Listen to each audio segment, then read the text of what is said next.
ആചാര്യ TV Hindu ആചാരങ്ങളെയും അനുഷ്ഠാനങ്ങളെയും കുറിച്ച് കൂടുതൽ അറിയാൻ ഈ ചാനൽ സബ്സ്ക്രൈബ് ചെയ്യുക. എൻ്റെ ജ്യോതിഷ വിഷയത്തിലേക്ക് എല്ലാവർക്കും സ്വാഗതം. ഹിന്ദു ആചാരപ്രകാരമുള്ള കാര്യങ്ങളാണ് ഈ ആചാര്യ TVയിലൂടെ ഞാനിവിടെ നിങ്ങളോട് പറയുന്നത്.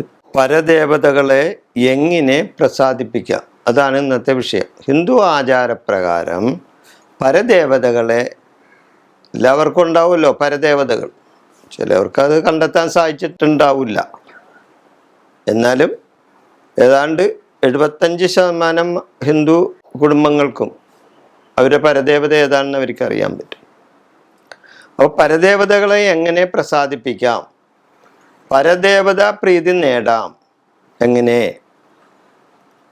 കുടുംബൈശ്വര്യം തരുന്നത് പരദേവതയാണ്, ഇല്ലേ? ഒരു കുടുംബത്തിൻ്റെ ദേവതയെന്ന് പറഞ്ഞാൽ പരദേവതയാണ്. ആ കുടുംബത്തെ സംരക്ഷിക്കുന്നത് ആ പരദേവതയാണ്. കുടുംബം പാരമ്പര്യമായി ആരാധിച്ചു വരുന്ന ദേവതയാണ് പരദേവത എന്ന് പറയുന്നത്. അതായത് കുടുംബം പാരമ്പര്യമായി, അതായത് 7 തലമുറ, ചുരുങ്ങിയത് ഒരു 7 തലമുറ ആരാധിച്ചു വരുന്ന, പരമ്പരാഗതമായി ആരാധിച്ചു വരുന്ന ഒരു ദേവനോ ദേവിയോ ഉണ്ടാവും, ഇല്ലേ? അതാണ് ആ കുടുംബത്തിൻ്റെ പരദേവത.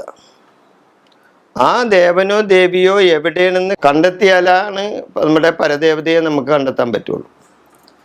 അപ്പോൾ പലർക്കും ഇത് കുടുംബത്തിൻ്റെ പരദേവതയെ കാണാൻ അല്ലെങ്കിൽ കണ്ടെത്താൻ സാധിച്ചിട്ടുണ്ടാവില്ല.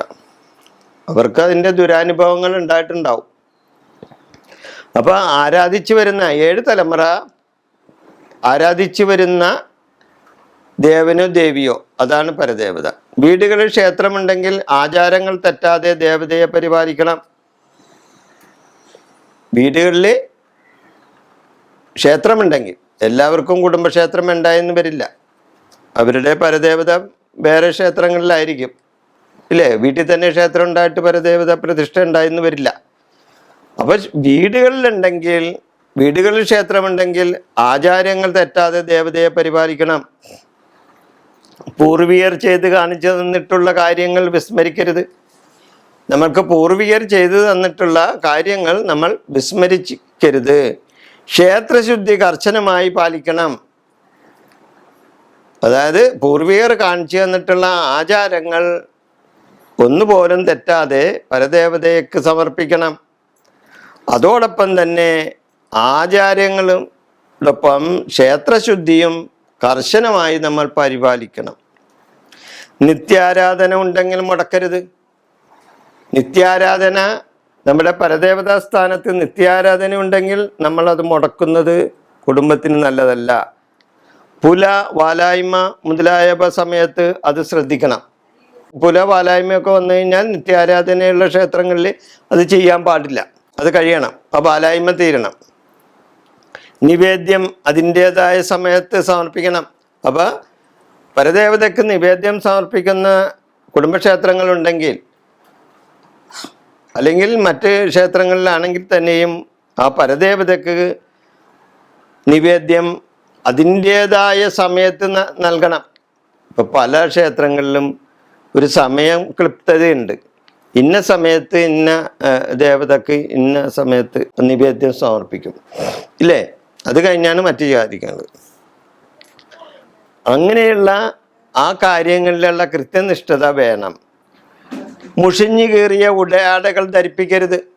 ഈ മുഷിഞ്ഞതും കീറിയതും ഒക്കെ ശുദ്ധിയില്ലാത്ത ഉടയാടകളൊന്നും ദേവതകളെ ധരിപ്പിക്കരുത്. നിവേദ്യത്തിൽ ചേർക്കേണ്ട ചേരുവകൾ ചേർക്കണം. നിവേദ്യ സംബന്ധമായി ഇപ്പോൾ ഒരു പായസം തയ്യാറാക്കുന്നു, അല്ലെങ്കിൽ ഒരു പാൽപ്പായസം, അല്ലെങ്കിൽ ഒരു കടും പായസം, അല്ലെങ്കിൽ ചില സ്ഥലത്തൊക്കെ ശർക്കര പായസം എന്ന് പറയും. അങ്ങനെയുള്ള കാര്യങ്ങൾ, നിവേദ്യങ്ങൾ, അതേപോലെ തന്നെ അവല്, മലര്, ശർക്കര, പഴം, ഇങ്ങനെയുള്ള പല നിവേദ്യങ്ങളുണ്ടല്ലോ. ഇതിലെല്ലാം ചിലത് എല്ലാം കൂടി വരുന്ന ചില നിവേദ്യങ്ങളുണ്ട്. അപ്പോൾ അതിൽ ചേർക്കേണ്ടതായ കാര്യങ്ങൾ ചേർക്കണം. എന്നാലേ അത് ഭഗവാന് അല്ലെങ്കിൽ ഭഗവതിക്ക് ഇഷ്ടപ്പെട്ട നിവേദ്യമാവുകയുള്ളൂ. അപ്പം നിവേദ്യത്തിൽ ചേർക്കേണ്ട ചേരുവകൾ ചേർക്കണം. നിവേദ്യം ഒരിക്കലും കുഴിച്ചു മൂടരുത്. ഇപ്പം ക്ഷേത്രത്തിൽ ചില ക്ഷേത്രക്കാരെ സംബന്ധിച്ചിടത്തുള്ള കാര്യമാണ്. നമ്മൾ നിവേദ്യം സമർപ്പിക്കും. നിവേദ്യം വഴിപാട് നടത്തും. കുടുംബത്തിൽ നിന്ന് ചെന്ന് വഴിപാട് എഴുതും. ഇപ്പോൾ പാൽപ്പായസം, അല്ലെങ്കിൽ മറ്റേ ശർക്കര പായസം, അല്ലെങ്കിൽ അതേപോലെ തന്നെ കടും പായസം, ഇതെല്ലാം നമ്മൾ നടത്തും ഇല്ലേ?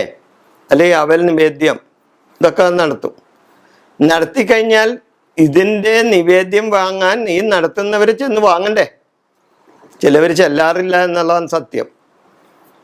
അപ്പോൾ ഒരു ക്ഷേത്രത്തിലെ ഒരു ശാന്തിക്കാരൻ അവിടെ ഒരു ദേവപ്രശ്നം നടക്കുമ്പോൾ ഇങ്ങനെ ഒരു പ്രശ്നം കണ്ടപ്പോൾ അദ്ദേഹത്തോട് ആ ദൈവജ്ഞന്മാർ ആ ക്ഷേത്രശാന്തിയെ വിളിച്ചു ചോദിച്ചു, ഇവിടെ നിവേദ്യത്തിൽ ചില പ്രശ്നങ്ങൾ കാണുന്നുണ്ടല്ലോ, എന്താണിത് ശാന്തി എന്ന് ചോദിച്ചപ്പോൾ അദ്ദേഹം പറഞ്ഞ ഒരു വിഷയം എന്താണ്? അതായത് നിവേദ്യം പലപ്പോഴും കുഴിച്ചു മൂടേണ്ടി വരുന്നുണ്ട് എന്ന്. അതായത് അവർ വാങ്ങാൻ വരില്ല. അപ്പം നമ്മൾ എത്ര പേർക്ക് കൊടുക്കും? പലർക്കും കൊടുത്ത് തീർക്കാൻ നോക്കും. പക്ഷേ എന്നാലും തീരാണ്ട് വരുമ്പോൾ അത് ചിലപ്പോൾ കുഴിച്ചു മൂടേണ്ടതായിട്ട് വരും. ഒരിക്കലും അങ്ങനെ ചെയ്യാൻ ഇടവരരുത്. അത് ദേവപ്രീതിക്ക്, നമ്മുടെ ദേവപ്രീതിക്ക്, പരദേവത പ്രീതി ഇല്ലാതാക്കുന്ന ഒരു വിഷയമാണ്. അപ്പം നിവേദ്യം നടത്തുന്നവർ അപ്പം ആ നിവേദ്യത്തെ അത് വാങ്ങണം, നിവേദ്യം വാങ്ങിക്കൊണ്ട് പോകണം. അത് ശാന്തി അത് അങ്ങനെ വാങ്ങാതിരുന്നാൽ മറ്റുള്ളവർക്ക് ആർക്കെങ്കിലും കൊടുത്ത് നിവേദ്യം ഒരിക്കലും കുഴിച്ചു മൂടാനോ നശിപ്പിക്കാനോ ഇടവരുത്തരുത് എന്നാണ്. ഈ പരദേവതാ പ്രീതി സംബന്ധിച്ച് എങ്ങനെയൊക്കെ പരദേവതകളെ പ്രസാദിപ്പിക്കാം, ഞാൻ ഈ പറഞ്ഞ കാര്യങ്ങളെല്ലാം ചെയ്താൽ പരദേവതാ പ്രീതി നമുക്ക് നേടാൻ സാധിക്കും.